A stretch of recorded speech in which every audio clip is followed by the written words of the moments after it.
XRP's making a big move along with the crypto market. This has to do with Middle East conflict. People are looking for a safe place to put their money. We're also going to talk about hacks and exploits. Got a crafty one to share with you. Be prepared. Along with someone breaking the rules in the UK, offering services they shouldn't. Global crypto coverage. This is your place. Oh, sterling silver Reed Barton. Tasty, isn't it? What's up, everyone? How y'all doing this nice Tuesday? Simone Spencer hits us up and says, whatever floats your boat, Klaus Water floats my boat, my gal. I'll definitely be tuning in if you do. Talking about should we start covering gold and silver on the show. I want to do a fun gold and silver program. Informative, but fun too. Maybe we talk about our recent finds, what we're paying for spot by us, best places to buy and sell, hang out, be kind of fun. Andrew Buckland says, yes, Klaus, I'm really interested to see how you're playing a GFS or even the 925 game. What about the 800 game? Or do we not like touching things with that low of a percentage? Smelt that bitch down. Been stacking and just waiting for America's freedom bombs to get involved and watch it lay some green candles. Let me know in the comments below. Should we cover gold and silver on this channel and have a fun one? Bitcoin's in at 34,260. Starting to see some peel back from the big players, all right? Starting to see peel back from XRP. We're going to talk a lot about XRP in this video. ETH 1791. Look, ETH's not moving as much. Let's just be honest here. Couldn't even hold 18. XRP 58.9. XLM at 11.9. H-bar hanging out with us deeper in the red at 5.1. XDC 5.1 as well, up 5% last 24 hours.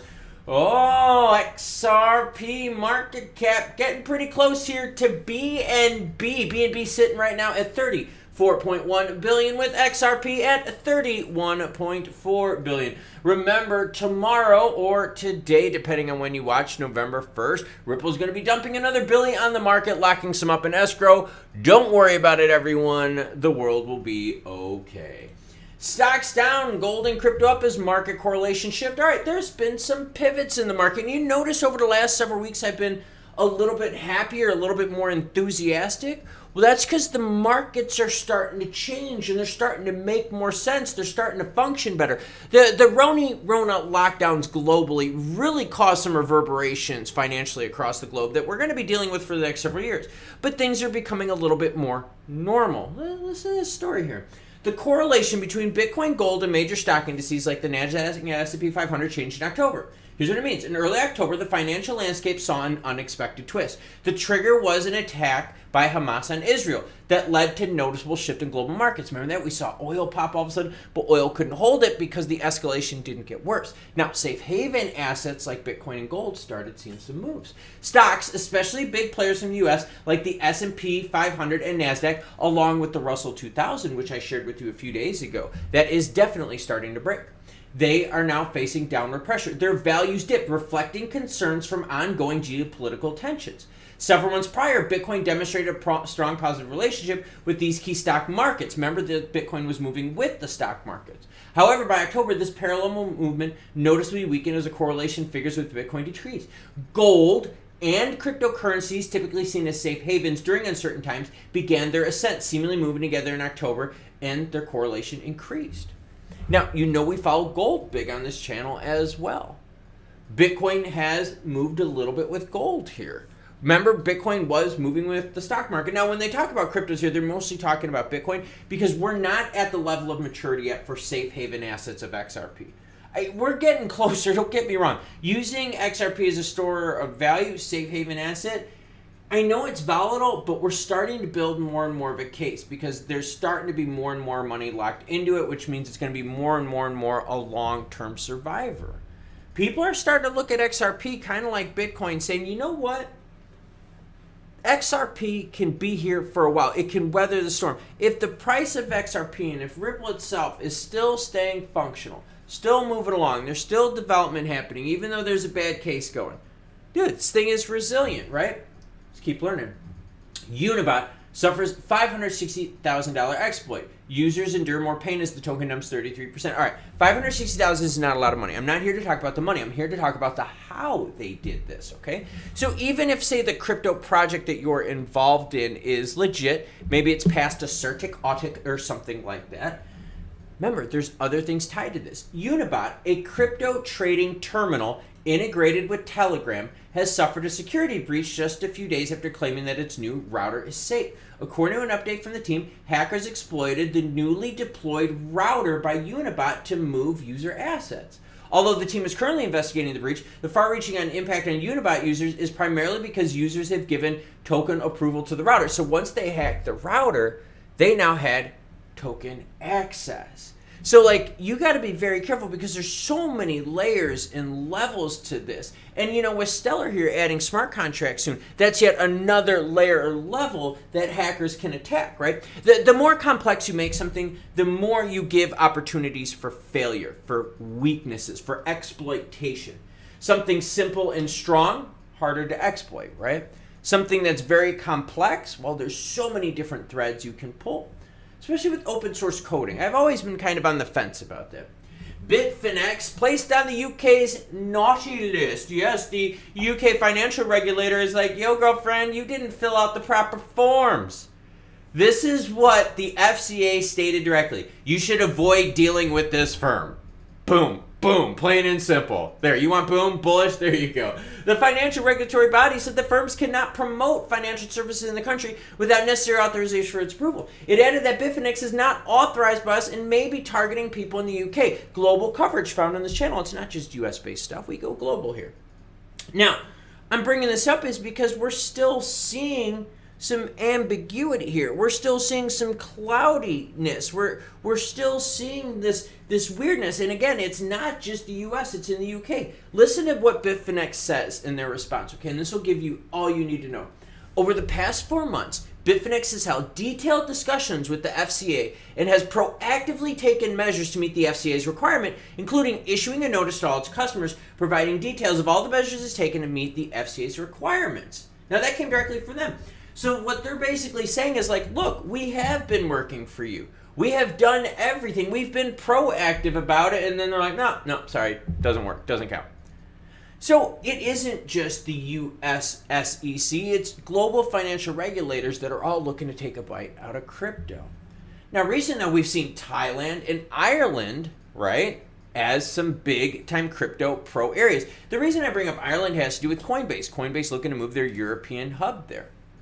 Thailand, big. Why? Because the Thai SEC gave permission, right, to start working with these crypto companies. And guess what happened? A big-time Thai bank came in and bought 97% stake in a crypto exchange.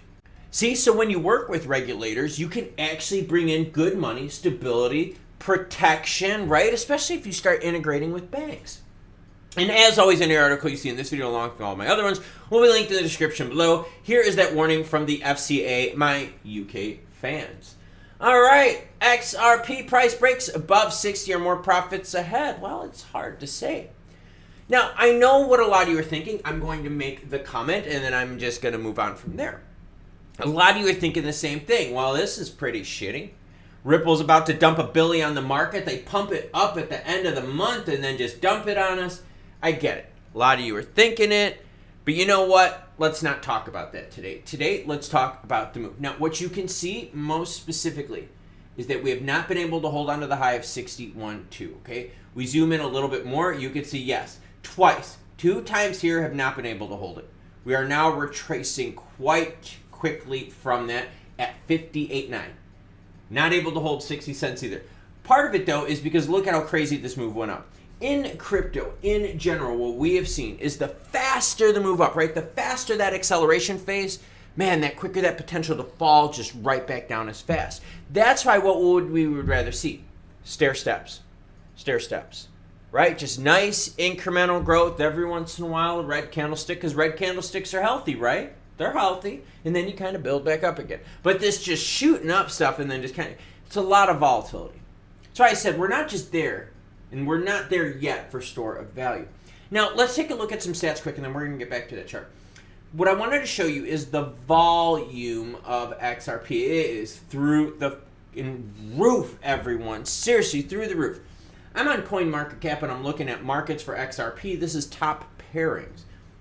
You see a lot of USDT here. But now here, I'm going to read you these firms that are pumping XRP. And you tell me if you think this move is going to last or if it's just going to keep retracing. You ready?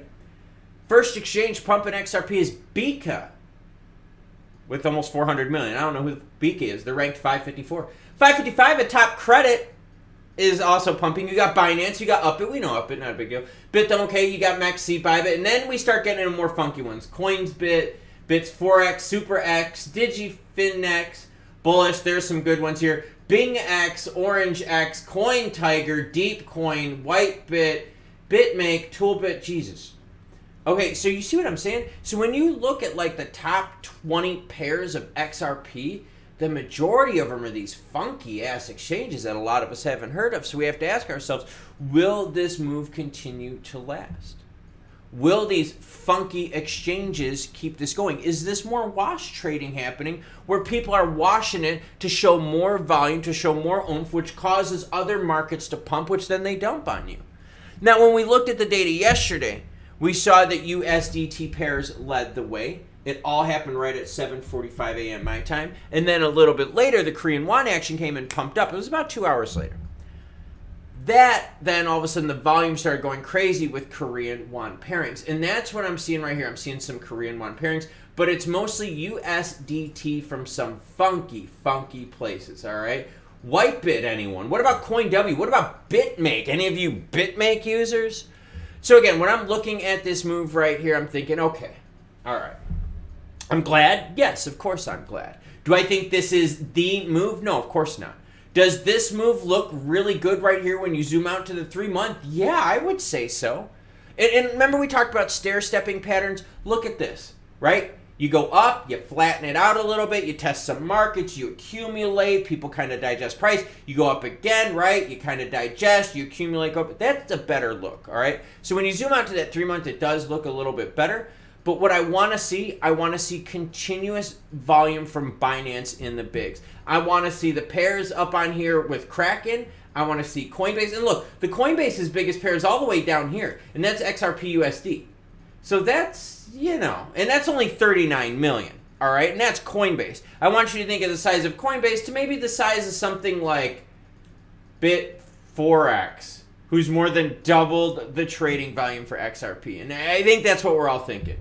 Look out for the wash trading. Look out for the traps. Look out by exit liquidity by market pumpers out there that out of nowhere come out with massive XRP volume. I am having a lot of fun doing this, and I hope it shows to all of you. The data that we're seeing here is very interesting because it's really painting the picture of a story. We just have to zoom out and put all those pieces together. Now, the stories I brought up today, right? The router that got hacked, I wanted to show you that there's many layers of complexity when it comes to the movement of money. And the more layers you add to it, the more opportunities to get exploited you add to that layer. Now, stocks, yes, are they retreating? You better believe it. You MJ Stonks fans out there are getting roasted. Growth companies are shrinking fast AF.